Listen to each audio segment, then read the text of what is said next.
Hi everyone, मेरा नाम doctor Neha Joshi है और आज का स्पेशल वीडियो है हैशटैग माई क्वेश्चन के नाम से। जिन लोगों ने भी मुझसे सवाल पूछे थे उन सारे सवालों का मैं यहाँ पर जवाब दूंगी।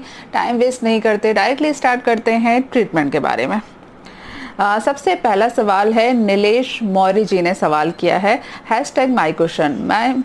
My mother is 60, recently suffering from severe pain in neck and shoulder, unable to turn or move her neck, taking allopathic treatment with medicine and traction, as in scanning found that नस दबी हुई है.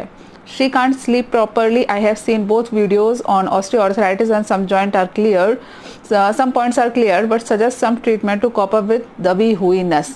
देखिए, मैं इनका सवाल आपको समझा देती हूँ। नीलेश कुमार जी ने सवाल किया, इनकी जो मदर है उनकी एज है 60 साल की उम्र है और उनको गर्दन में यहाँ पर और बैक में, शोल्डर वाला ये जो पीछे का हिस्सा होता है वहाँ पर इनको प्रॉब्लम है, जॉइंट स्टिफनेस है और उन्होंने डॉक्टर को दिखाया, एलोपैथी मेडिसिन ली, उन्होंने ट्रैक्शन वगैरह एडवाइस किया। ट्रैक्शन क्या होता है मैं आगे एक्सप्लेन करूँगी क्या है ये, ठीक है। यहाँ उन्होंने एलोपैथी ट्रीटमेंट लिया पर स्कैनिंग में पाया कि नस दबी हुई है। अब ये आप में से बहुत सारे लोगों ने सुना होगा कि नस दबी हुई है या कोई नस ब्लॉक है जिसकी वजह से पेन उठ रहा है। ये सारी एक कंप्लेन होती है जो कॉमन लैंग्वेज में लोग समझाते हैं। ये है क्या, मैं आपको समझा देती हूँ। देखिए, मैंने जो वीडियोस बनाए थे ऑस्टियोआर्थराइटिस वाले, एक चीज़ मैंने आपसे क्लियर करी है, अभी दोबारा आपको बोल रही हूँ, हमारे शरीर की पैथोफिजियोलॉजी हर जगह सेम होती है। चाहे आपको ऑस्टियोआर्थराइटिस यहाँ डेवलप हो रहा हो, ये जो छोटे छोटे से जॉइंट हैं आपकी उंगलियों के, चाहे गर्दन के हो रहे हो, कंधे में डेवलप हो रहा हो, नी में हो रहा हो, टो में हो रहा हो, कहीं पर भी यदि बोन से रिलेटेड कोई प्रॉब्लम है, नर्व से रिलेटेड प्रॉब्लम है, टोटल मिला के जॉइंट्स की कोई प्रॉब्लम है, तो हर जगह एक ही चीज़ होगी। यहाँ पर क्या हो रहा है, बैक में कोई प्रॉब्लम हो रही है, हो क्या रहा है, हमारी जो वर्टिबल कॉलम होती हैं वो एक के ऊपर इस तरीके से सेट होती हैं। वहाँ कोई प्रॉपर एक हड्डी नहीं होती है ना, एक लंबी हड्डी नहीं होती है, बहुत सारी छोटी छोटी सी हड्डियां होती है, वो एक दूसरे के ऊपर इस तरीके से इकट्ठी होती हैं, ठीक है। इन दोनों हड्डियों के बीच में, चाहे वो घुटने में हो चाहे आपकी बैकबोन में हो, दोनों हड्डियों के बीच में कुछ गैप होता है, ठीक है। इस गैप में यहाँ पर साइनोवियल फ्लूइड भरा हुआ रहता है, यानी कि एक पानी भरा हुआ रहता है, एक ऑयल भरा होता है जो कि ग्लिसरीन जैसा काम करता है और आपके जॉइंट की जो मूवमेंट है उसको विदाउट फ्रिक्शन करवाता है, ठीक है। और चूंकि ये ब्रेन की बात है ना, ब्रेन मतलब बैकबोन की बात है, हमारा जो ब्रेन होता है वो दो पार्ट में डिवाइड होता है। एक तो ये ब्रेन है ऊपर का, दूसरा एक ब्रेन होता है जो स्पाइनल कॉर्ड होती है। स्पाइनल कॉर्ड क्या है, जो हमारी ये पीछे की बैकबोन है, इसके अंदर से बैकबोन ऐसी खोखली होती है, ये जो आपको खोखला दिखाई दे रहा है इस तरीके से होती है, और इसके अंदर से आपकी जो स्पाइनल कॉर्ड होती है वो इस तरीके से जाती है, ठीक है। एक लंबी चोटी जैसी रचना होती है जो यहाँ से जाती है। अब जहाँ पर ये जॉइंट आपस में मिलते हैं वहाँ पर इस स्पाइनल कॉर्ड से काफ़ी सारे न्यूरॉन्स निकले हुए रहते हैं। जब कभी आपकी इन जॉइंट्स में ऑस्टियोआर्थराइटिस डेवलप होगा, आपकी बोन है वो कमज़ोर होंगी तो ग्रेविटी के कारण नीचे आ जाएंगी, ठीक है।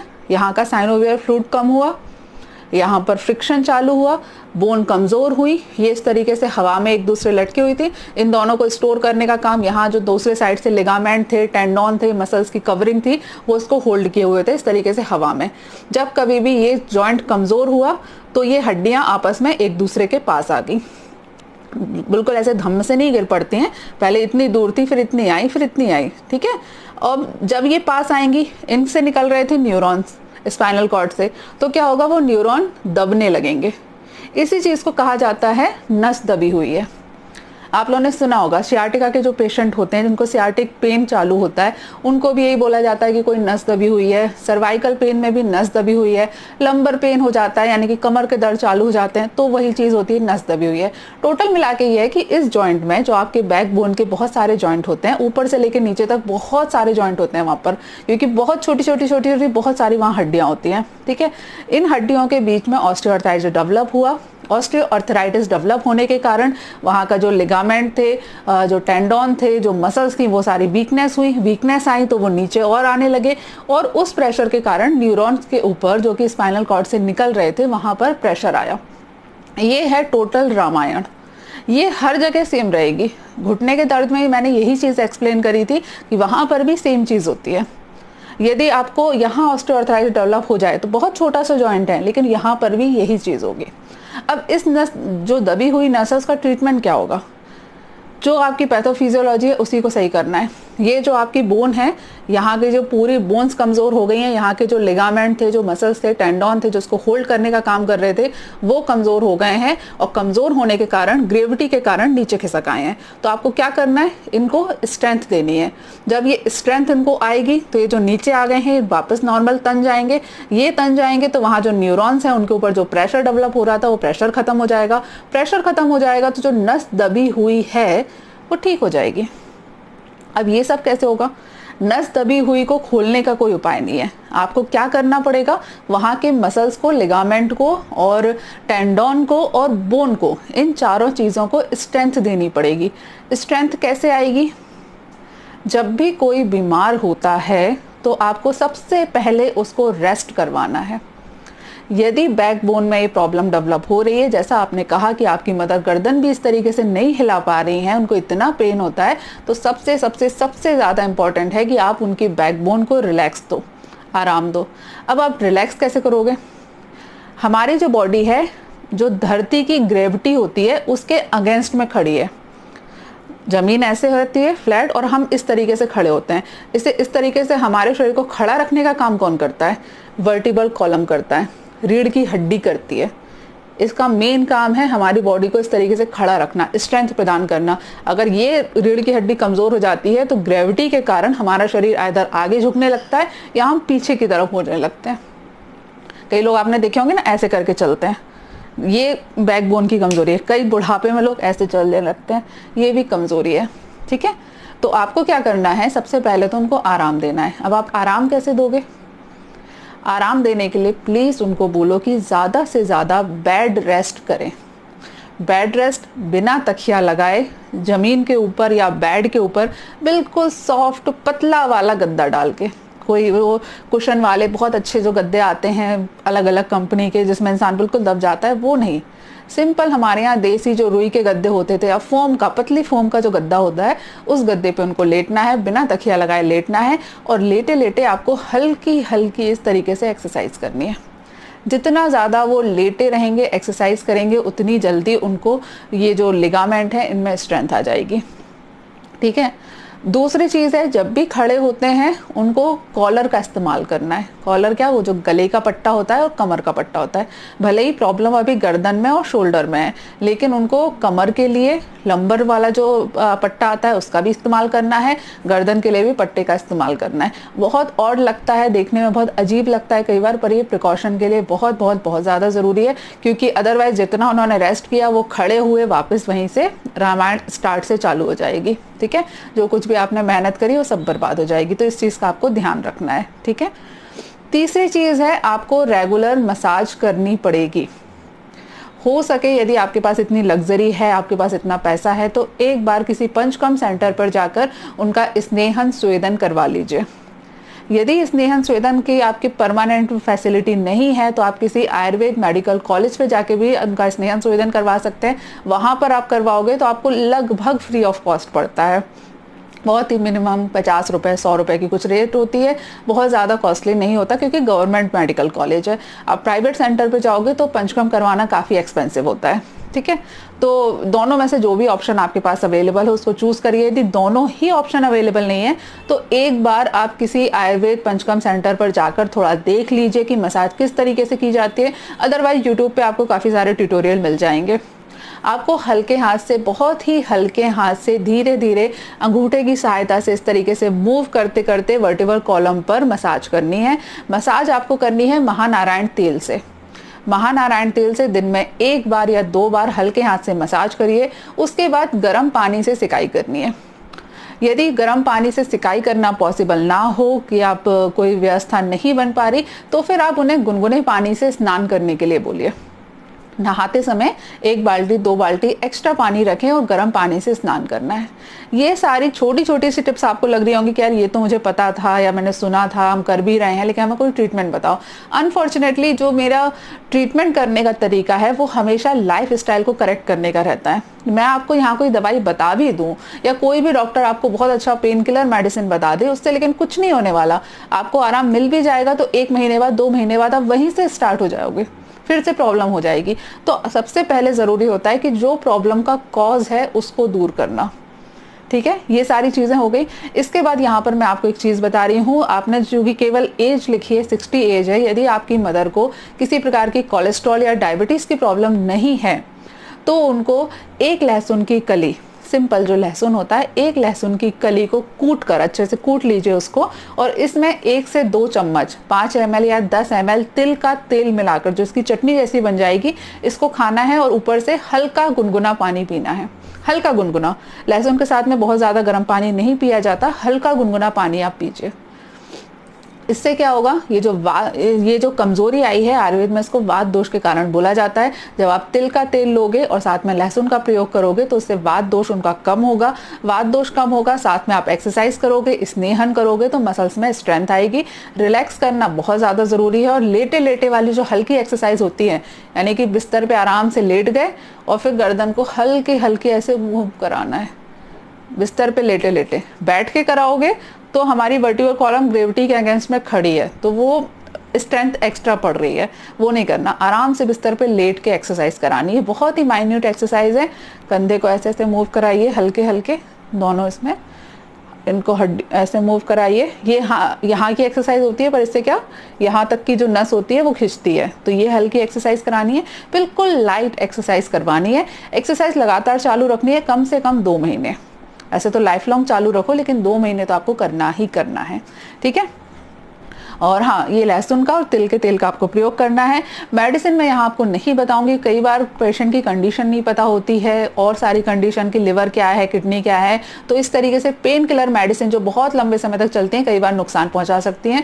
तो मैं आपको एडवाइस करूंगी कि आयुर्वेद गवर्नमेंट कॉलेज आपके पास जहाँ कहीं भी अवेलेबल हो, वहाँ से जाके आप ट्रीटमेंट ले आइए, और लगातार 2 से 3 महीने तक आपको चालू रखना है। पंचकर्म यदि करवा सके, पंचकर्म सेंटर पर जाकर स्नेहन स्वेदन करवा सके तो उससे आपको बहुत ज़्यादा फायदा होगा, ठीक है। अगला सवाल जो इसके बाद है, ये संजू संजय चौहान जी ने सवाल किया है, हैशटैग माई क्वेश्चन, मैम मेरी एज 21 साल है और हाइट है 5 फुट 11 इंच, मेरा वेट नहीं बढ़ रहा है, ओनली 55 kg, सोल्यूशन बताएं। देखिए संजू जी, वजन बढ़ाने के और वजन घटाने के दोनों के ही सिंपल से तरीके होते हैं। रेगुलर एक्सरसाइज करना, अच्छा खाना खाना, ठीक है। अगर आपको वजन कम करना है तो आपको खाना टाइम से खाना है और कम खाना खाना है। वजन बढ़ाना है तो आपको टाइम से खाना खाना है और ऐसा खाना खाना है जिसमें फैट वाली चीज़ें ज़्यादा होती हों। किसी भी प्रकार के प्रोटीन पाउडर से, किसी भी प्रकार के मार्केट में आने वाले प्रोडक्ट से कभी भी आपका वजन नहीं बढ़ सकता। ये मेरा ब्लंट ओपिनियन है। I am really very sorry. मैंने अपने जो हाइट बढ़ा, वो वजन बढ़ाने वाला एक वीडियो भी बताया था, उसमें भी मैंने ये चीज़ क्लियर करी थी। आप रेगुलर एक्सरसाइज करिए, दिन में 3 बार खाना खाइए, सुबह दोपहर शाम। हर बार खाना खाने के बाद लास्ट में खोवा मावा जिसको बोलते हैं, अगर आपको खोवा या मावा नहीं पता तो प्लीज़ गूगल पे जाके सर्च कर दीजिए, आपकी लोकल लैंग्वेज में उसको क्या बोलते हैं। वो जो दूध औंट के बनाया जाता है ना, दूध को कढ़ाई में खूब देर तक तलाते हैं, उसके बाद लास्ट में कुछ बचता है, इसको खोवा बोलते हैं। तो ये खोवा में थोड़ी सी शक्कर मिलाकर खाना खाने के बाद 2 चम्मच यानी कि 10 ग्राम की मात्रा में खाइए। भूख अच्छी लगनी चाहिए। भूख अच्छी लगने के लिए आप चित्रकादी वटी 1-1 गोली दिन में 3 बार, सुबह दोपहर शाम, खाना खाने के बाद आप प्रयोग कर सकते हैं। तो इससे आपको भूख अच्छी लगेगी। खाना आपको खुद खाना पड़ेगा। खाने में रोटी सब्जी दाल चावल पूरा खाना खाइए। और ये जो खोवे वाली चीज़ मैंने आपको बताई है, ये 10 ग्राम की मात्रा में दिन में 3 बार, यानी कि टोटल मिलाकर 30 ग्राम मात्रा पर डे आपकी हो जाएगी, ठीक है। ये आपको खाना है। उड़द की दाल थोड़ा ज़्यादा खाया करिए। उड़द की दाल वजन बढ़ाने के लिए काफ़ी अच्छी होती है, तो उड़द की दाल खाइए। थोड़ा सा खाने में फैट वाली चीज़ें ज़्यादा कंज्यूम करिए। किसी भी प्रकार के मार्केट के प्रोडक्ट जो आपको बोलते हैं कि इससे वजन बढ़ता है, उसका प्रयोग मत करिए, कुछ नहीं होने वाला। वजन हमेशा एक्सरसाइज और अच्छा खाना खाने से ही बढ़ता है, ठीक है। इसके बाद तीसरा सवाल जो मुझे लेना है, एहसान शर्मा जी ने सवाल किया है, Ishan Sharma sorry, hashtag my question, madam मेरी एज 22 साल है, मेरे शरीर में नहाने के बावजूद भी बहुत बदबू आती है। कितना भी नहा लूँ, हाईएस्ट नहाने के आधे घंटे के बाद फिर से बदबू आने लगती है। देखिए, शरीर से बदबू आना आयुर्वेद के हिसाब से सिंपल सी पित्त की दुष्टि होती है। बहुत ज़्यादा इसमें कुछ करने की ज़रूरत नहीं होती। पित्त की दुष्टि होती है जिसकी वजह से आपका जो पसीना है वो स्मेल करने लगता है, ठीक है। तो इसको आपको दूर कैसे करना है, बहुत सिंपल सा तरीका है। पहली चीज़ तो खाने से मिर्ची बंद कर दीजिए। किसी भी प्रकार का तीखा खाना खाना, लाल मिर्ची, हरी मिर्ची, काली मिर्ची और भी जो भी तीखे होते हैं, जो आपको गले में चुभते हैं, तीखा खाना खाना बिल्कुल बंद कर दीजिए, कम से कम अगले 15 से 20 दिन के लिए। यदि आपका पित्त नॉर्मली बढ़ा हुआ रहेगा तो आपको लाइफ लॉन्ग प्रिकॉशन लेना पड़ सकता है। ठीक है, पहली चीज तो मिर्ची खाना बिल्कुल बंद कर दीजिए। दूसरी चीज, सुबह सुबह खाली पेट अविपत्तिकर चूर्ण 3 ग्राम यानी कि आधे चम्मच की मात्रा में सादे पानी के साथ खाली पेट आपको लेना है। ठीक है, तीसरी चीज, नहाने से पहले शरीर के ऊपर चंदन का जो पाउडर होता है, चंदन का पाउडर, इसमें थोड़ा सा गुलाब जल और पानी मिलाकर इसका पहले उबटन किया करिए शरीर पे। उबटन समझते होंगे, उसको अच्छे से पेस्ट बना लीजिए और शरीर पर आपको अच्छे से चंदन का लेप रगड़ना है। ठीक है, सिंपल चंदन है, थोड़ा सा पानी है, थोड़ा सा गुलाब जल है, इसको रगड़िए और उसके बाद में हल्के गुनगुने पानी से स्नान करिए। ठीक है, स्नान हमेशा अगर हो सके तो गुनगुने पानी के साथ ही करना चाहिए। गर्मियों में कई बार ये बहुत ही टॉर्चरस लगता है कि यार गर्म पानी से स्नान करना, लेकिन यदि आप नहा रहे हो और आपको किसी प्रकार की कोई प्रॉब्लम है तो हल्के गुनगुने पानी से स्नान करना आपके लिए हमेशा फायदेमंद रहेगा। ठीक है, इतनी ही चीज़ आपको करनी है और आपकी ये जो शरीर से बदबू आने वाली प्रॉब्लम है वो खत्म हो जाएगी। पेट साफ होना बहुत ज़्यादा ज़रूरी है। यदि आपको कॉन्स्टिपेशन की प्रॉब्लम है तो हफ्ते में 1 बार या 2 बार आप त्रिफला के चूर्ण का प्रयोग रात में गुनगुने पानी के साथ कर सकते हैं। ये सारी चीज़ें आपको लगातार 1 महीने तक प्रयोग करनी है। पेट साफ होना पूरी जिंदगी भर ज़रूरी है, इसके ऊपर हमेशा ध्यान रखिए। यदि आपके पेट में प्रॉब्लम होगी, यदि कॉन्स्टिपेशन होगा तो एक प्रॉब्लम ठीक होगी, दूसरी प्रॉब्लम आएगी, तो इस चीज़ों का आपको ध्यान रखना है। ठीक है, इसके बाद अगला सवाल जो है, चौथा सवाल, टॉप हरियाणवी जी ने सवाल पूछा है। ये इनके यूट्यूब चैनल का नाम है, इनका भी एक यूट्यूब चैनल है, मैंने देखा, काफ़ी अच्छे सब्सक्राइबर भी हैं इनके। मैम, मेरे को गर्दन के पास फंगल इन्फेक्शन हो गया है और प्राइवेट पार्ट के पास भी। जब तक फोल्डम यूज़ करता हूँ ठीक रहता है, बट बंद करते ही फिर से रेड स्टार्ट हो जाता है। ये 6 महीने से ऐसा हो रहा है। ठीक है, दूसरा उन्होंने और पूछा है, ब्लैंड एक्ने का सोल्यूशन बताओ मैम प्लीज़। ठीक है, देखिए पहली चीज़, जो फंगल इन्फेक्शन हुआ है, फंगल इन्फेक्शन यदि आपको हुआ है तो बहुत बहुत बहुत ज़्यादा ज़रूरी है कि आप लगातार कम से कम 3 महीने तक कंटिन्यूअस एंटी फंगल ऑइंटमेंट लगाते रहें। यही सबसे बड़ी ट्रिक होती है। फंगस एक्चुअली है क्या? फंगस कोई बीमारी नहीं है। फंगस जैसे हम जो लिविंग ऑर्गेनिज्म है, जो कुछ भी डेवलप हुआ है हमारी पृथ्वी के बनने के बाद से, तो क्या बोलते हैं, पेड़ पौधों वाली संरचना है वो डेवलप हुई है। उनका जो बेसिक चीज़ थी वो फंगस थी। मतलब फंगस जो है एक तरीके की पेड़ पौधों की प्रजाति के जीव होते हैं। ठीक है, पेड़ पौधों की प्रजाति से आते हैं। वायरस बैक्टीरिया से ये जो जीव होते हैं, इंसान, कुत्ता, गधा, सूअर, ये सारी जो चीज़ें हैं हम लोग बनते हैं वो वायरस और बैक्टीरिया से। जो हमारा ओरिजिन हुआ था वो इस तरीके से हुआ था। फंगस वास्तव में एक तरीके की खरपतवार होती है, एक तरीके की घास की प्रजाति होती है। ठीक है, जो घास का एंसेस्टर है, जैसे हमारे एंसेस्टर बंदर हैं, वैसे ही जो घास होती है, घास के एंसेस्टर क्या है? फंगस है। ठीक है, अब घास को क्या होगा, यदि आप कोई प्लॉट की सफाई कर दो, आपने पूरी वहाँ से घास निकाल दी, पूरा बढ़िया अच्छे से साफ सुथरा कर दिया और उसके बाद आप चले गए 6 महीने के लिए कहीं बाहर। 6 महीने बाद आप आओगे तो आपको वो घास वैसी की वैसी उगी हुई मिलेगी। ठीक है, ऐसे ही फंगस का होता है। यदि फंगस आपको एक बार स्किन पर लग गई है तो उस जगह पर वो बार बार आएगी। आप उसका कितना भी ट्रीटमेंट करवा लो, यदि आपने जैसे ही कुछ समय के लिए लापरवाही करी, जैसे ही आपके शरीर के ऊपर नमी आई, जैसे ही आपकी साफ सफाई में थोड़ी सी कमी आई, वो फंगस वापस हो जाएगी। इसलिए आपको जो एंटी फंगल ऑइंटमेंट है वो ठीक होने के बावजूद अगले 3 महीने तक लगातार लगाते रहना है। लगातार कंटिन्यूअस आपको लगाने हैं। ठीक है, प्राइवेट पार्ट में जो आपको फंगस हो रही है वहां पर एंटी फंगल ऑइंटमेंट आपको ज़्यादा लगाने हैं और उसकी हाइजीन के ऊपर ज़्यादा ध्यान रखना है, क्योंकि जो जेनाइटल ऑर्गन है, चाहे मेल के हों चाहे फीमेल के हों, वो ऑलरेडी थोड़े से मॉइस्ट रहते हैं, नमी होती है वहाँ पर, तो इसलिए वहाँ की हाइजीन का ध्यान रखना बहुत ज़्यादा ज़रूरी है। यदि अनहाइजीनिक कंडीशन हुई तो आप कहीं से भी ट्रीटमेंट करवा लो, 3 महीने 4 महीने बाद वो फंगस वापस आ जाएगी। बहुत ही मुश्किल से ठीक होती है फंगस। ठीक है, और आपको लगातार 3 महीने के लिए खद्रारिस्ट का प्रयोग करना है। खदरा रेस्ट एक लिक्विड मेडिसिन है, सायरप फॉर्म में आती है, मतलब पानी वाले फॉर्म में आती है। इसकी 10-10 ml की मात्रा में सुबह शाम खाना खाने के बाद आधे कप पानी में मिलाकर आपको प्रयोग करनी है।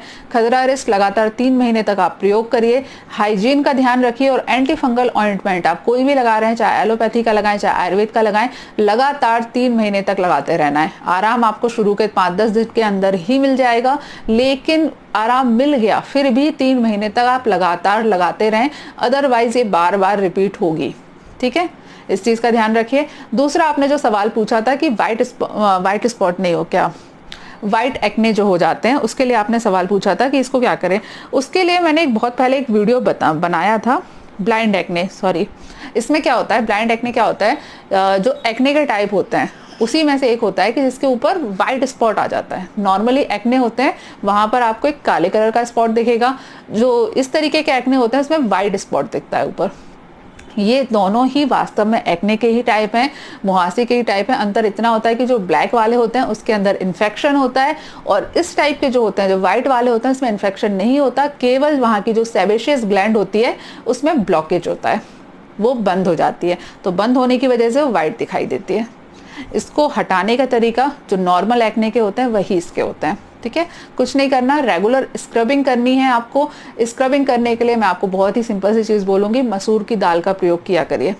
मसूर की दाल को पाउडर बनाकर आप अपने घर में रख लीजिए। हफ्ते में एक बार मसूर की दाल में थोड़ा सा पानी मिलाकर अपने चेहरे पे लगाइए। जब वो हल्की सी सूख जाए उसके बाद धीरे हाथ से रगड़ रगड़ कर उसको साफ कर दीजिए।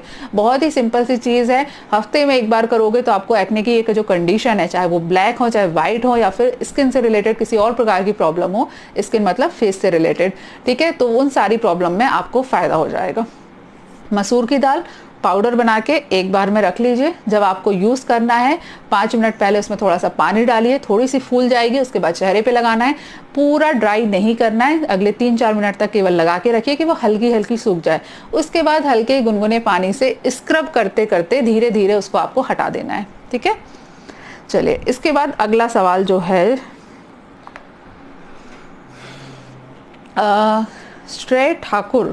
श्रेय ठाकुर जी ने सवाल पूछा है, #माई क्वेश्चन। हेलो मैम, मेरी मदर को कुछ महीनों से प्रॉब्लम हो रही है।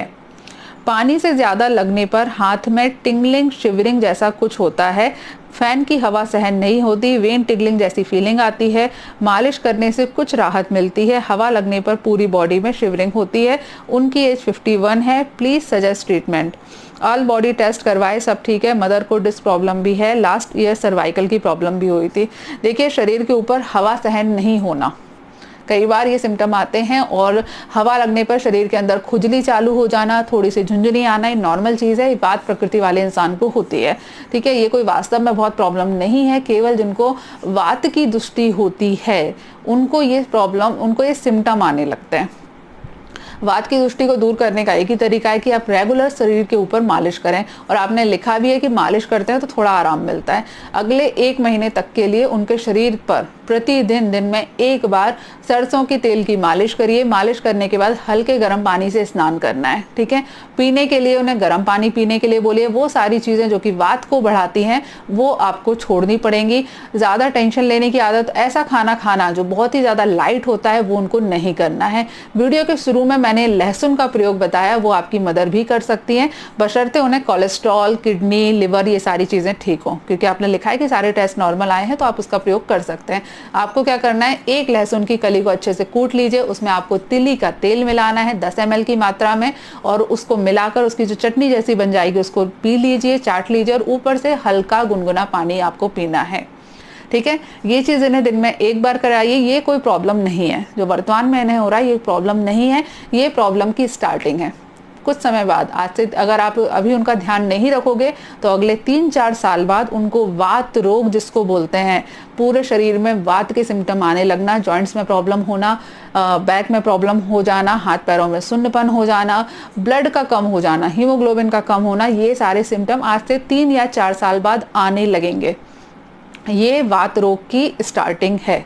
वात से रिलेटेड यदि आपको और कुछ जानना है तो मेरा जो दूसरा यूट्यूब चैनल है learning Ayurveda with doctor Neha, उसमें सब्सक्राइब करिए। उसमें बेसिक आयुर्वेदिक कॉन्सेप्ट जो वात पित्त कफ होते हैं, स्थान संचय होता है, वात किस तरीके से काम करती है, पित्त किस तरीके से काम करता है, और भी बहुत सारी जो बेसिक शुद्ध आयुर्वेद के कॉन्सेप्ट हैं वो मैं वहां पर समझाने की कोशिश कर रही हूँ। तो यदि आप वात से रिलेटेड और कुछ जानना चाहते हैं तो मेरा जो दूसरा यूट्यूब चैनल है learning Ayurveda with doctor Neha, उसको सब्सक्राइब करिए। उसकी लिंक आपको डिस्क्रिप्शन में मिल जाएगी।